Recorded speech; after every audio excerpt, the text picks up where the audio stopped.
You should download Virtual DJ if you're a nerd. Now, hear me out. Nick Spinelli calls me a nerd all the time, and I wear that shit like a badge of honor. Being a nerd isn't a bad thing. However, I'm not nerd enough for Virtual DJ.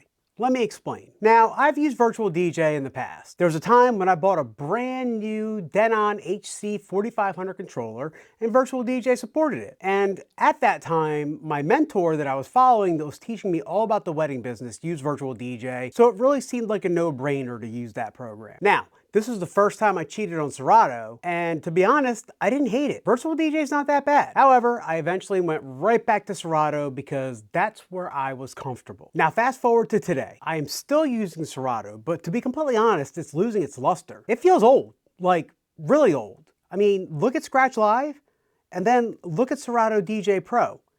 They look exactly the same. Sure, DJ Pro includes much more bells and whistles, but I still feel like I'm using the same program from 2006. Nothing about Serato DJ Pro feels current, and if I'm being completely honest with you, it just feels like they took an old program and adapted it with new technology. So I decided to cheat on Serato again and decided to give Virtual DJ one more shot. I mean, I loved it in the past, so I could easily love it again. Right? It only took me a few hours before I realized that Virtual DJ was the rebound relationship that I would regret. Virtual DJ is not for the weak. When I first opened Virtual DJ, I noticed that it looked completely different than the Virtual DJ that I've used in the past. There was a ton more shit on the screen. However, you can change panels on a whim. So I was able to customize Virtual DJ to a layout that I was comfortable with. I'll chalk that up to a win. Yippee-ki-yay, mother.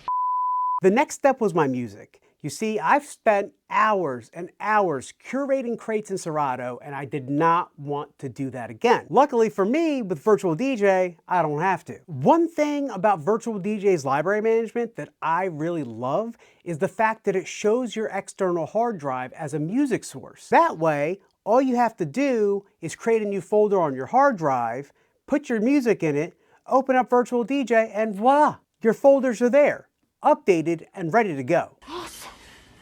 Yes! See, I hate making crates because it's double the work. I have to download the music, put it into a folder on my hard drive, open Serato, make a new crate, take the music from my folder, put it in the crate.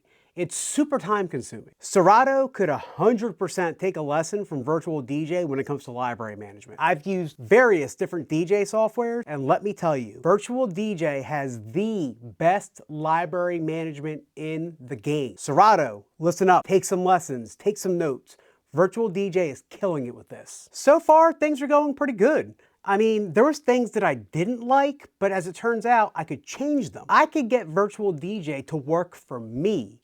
And that is awesome. The next test was a really big one for me. I primarily use turntables, a DJ MS9 with phase for my performances. Being honest with you, I can never remember a time where Virtual DJ was the go-to software for turntablists. It always seemed like it was an afterthought and it was built for either just playing off your laptop or using a controller. So I decided to revisit this. Newsflash, it's still not for turntablists. When I connected everything, it popped right up.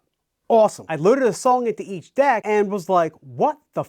The two songs were similar in tempo, and Virtual DJ took it upon itself to match the tempos of both tracks. What? I don't like that. As it turns out, it's a setting in Virtual DJ that you can change, which is cool, problem solved. But why have that happen in the first place? Next, we had to try mixing, and if I'm being really honest with you, this was the point where I really started to not like Virtual DJ. It seemed like with my turntables, when I was adjusting the tempo using the pitch slider, there was a really weird lag. And I would either overcorrect or undercorrect my tempo when mixing. If I dragged my finger on the platter to slow the tempo down, it would speed up. And if I nudged the record forward to speed the tempo up, it would do so rapidly. Of course, there were settings in the software that had to be changed, or so I thought. So I immediately hopped on Google and started researching. I found some tweaks that other users had success with, so I applied them. They did manage to fix the issue I was having with the pitch slider. That worked just fine, but the one issue that I couldn't get resolved was adjusting the tempo using the turntable platter. As of the time of this video, I still haven't found a fix for that. I did try scratching, and just like everything else, I had to change a bunch of settings to get it to sound right. DVS shouldn't be this complicated. When I open up Serato and plug my stuff in, it just works the way it should. On Virtual DJ, it does not. Even if you try to dial it in, it's still not good. Now, I could invest some time and go to the forums and ask the question and see what other users have done to fix this problem, but why? Like I said, when I plug my stuff into Serato, I don't have to change any settings. The DVS just works. Since I can't do what I normally do, I immediately came to the conclusion that this program isn't going to work for me. But for the sake of trying, I decided to hook up a controller and see how that worked with Virtual DJ. I see a lot of DJs using Virtual DJ with a controller, and it seemed like it would fix my issues. And for the most part, it did. However, as good as it works, it still doesn't feel tight. Like, you know what I mean? Know what I'm saying? I'm sure there are settings that I could change to fix that, but again, why? When I say you need to be a nerd to use Virtual DJ, I'm not kidding. This program seems like it can do anything. And in reality, it can, but you just have to have the patience to figure it out. Now, does that make Virtual DJ a bad software? Absolutely not. I would argue it's one of the best softwares in the market. It does a ton. You just need patience to be able to configure it to work for you. Is Virtual DJ a pro-level program? I would argue yes. There is a bunch of pro-level features included in this program. Virtual DJ isn't bad. It's just not for me. Now, is Serato easier to use than Virtual DJ? Yes and no. Virtual DJ owns library management. There's no question in that. But where Serato shines is things just work. And I guess when picking DJ software, concessions have to be made.